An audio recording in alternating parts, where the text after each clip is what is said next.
Salam, selamat berjumpa kembali Bapak Ibu sekalian. Kita akan mendengarkan firman Tuhan, namun sebelumnya kita berdoa.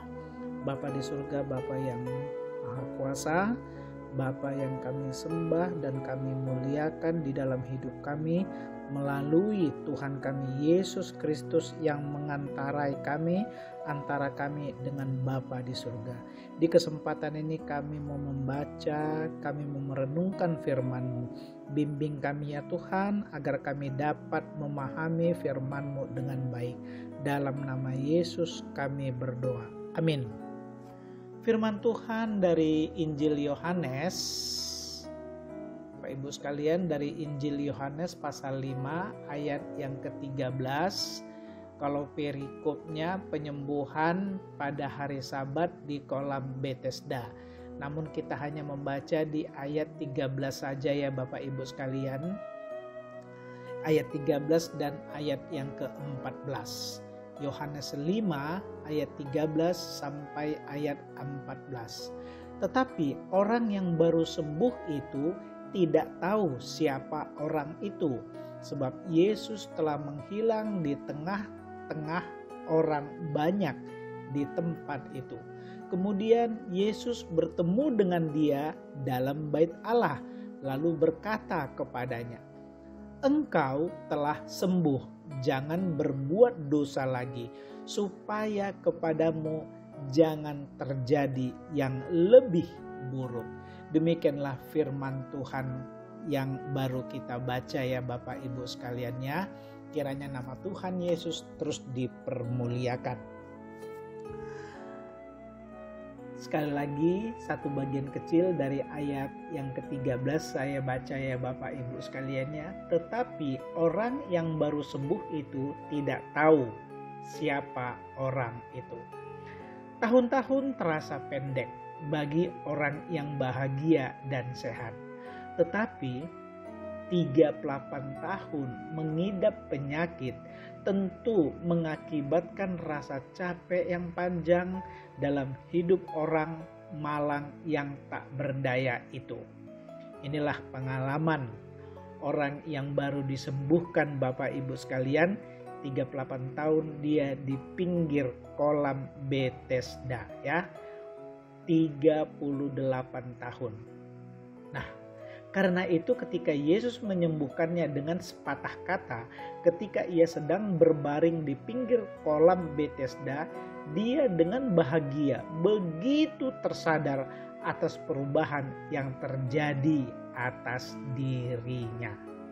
Bayangkan Bapak Ibu, dari lama dia mengalami sakit, dia bisa rasa capek, bahkan bisa stres, depresi, tapi Tuhan mengatakan dia sembuh dan dia pun sembuh. Begitu sukacitanya dia. Luar biasa Bapak Ibu sekalian, bagaimana pengalaman orang yang sakit seperti ini. Dia bahagia atas perubahan yang terjadi di dalam dirinya. Demikian pula Bapak Ibu sekalian bagi kita, orang yang berdosa, yang telah berminggu-minggu atau berbulan-bulan, bertahun-tahun kita lumpuh oleh keputusasaan dan telah mendesah kelelahan, ingin mendapatkan keselamatan, ingin mendapatkan pengampunan. Kita akan sangat menyadari perubahan yang terjadi atas diri kita ketika Tuhan Yesus mengucapkan firman kuasa-Nya dan memberikan sukacita dan damai sejahtera untuk percaya. Kemalangan yang dihilangkan oleh kuasa Tuhan. Sekali lagi saya baca ya Bapak Ibu ya. Kemalangan yang kita alami yang dihilangkan oleh kuasa Tuhan sedemikian besar sehingga kita tidak mungkin tidak menyadarinya. Hidup baru yang diberikannya untuk terlalu luar biasa sehingga tidak mungkin kita miliki dan tetap terdiam saja. Dan perubahan yang diakibatkannya begitu menakjubkan sehingga tidak mungkin tidak terasa.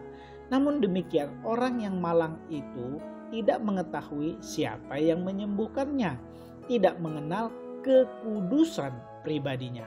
jabatan yang ia miliki, ataupun tugas yang membawa dia berdiam di antara manusia.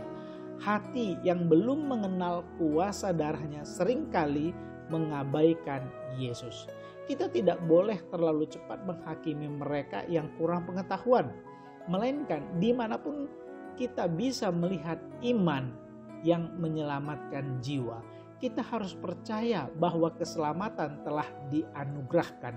Roh Kudus mempertobatkan seseorang jauh sebelum membuatnya bersifat ilahi, dan barang siapa percaya apa yang ia kenal akan segera mengenal lebih dekat apa yang ia percaya. Sekalipun demikian, ketidakpedulian adalah jahat. Orang yang malang itu banyak ditanyai oleh orang-orang Farisi dan ia tidak begitu mampu menjawab mereka. Adalah baik bagi kita untuk dapat menjawab orang-orang yang menentang kita, tetapi tidak mungkin kita melakukannya tanpa mengenal Tuhan Yesus dengan jelas dan dengan pengertian yang benar. Namun demikian, kesembuhan atau ketidakpedulian orang ini segera datang mengikuti kesembuhan dan kelemahan tubuhnya, karena ia dikunjungi Tuhan di Bait Allah, dan segera sesudah pernyataan yang mulia itu, ternyata dia bersaksi bahwa Yesuslah yang telah menyembuhkan dia.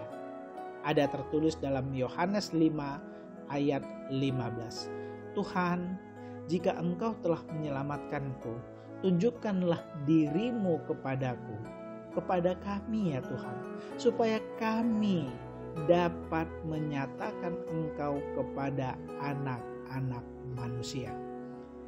Demikianlah firman Tuhan kita Bapak Ibu. Kita datang kepada Tuhan, menyatakan kemuliaan Tuhan, di mana Tuhan telah menebus dosa kita, telah mengampuni kita, telah menyembuhkan kita, dan kita datang bersyukur kepada Tuhan dan mengatakan, Yesuslah yang telah menyelamatkan hidupku, Yesuslah yang telah mengampuni dosaku.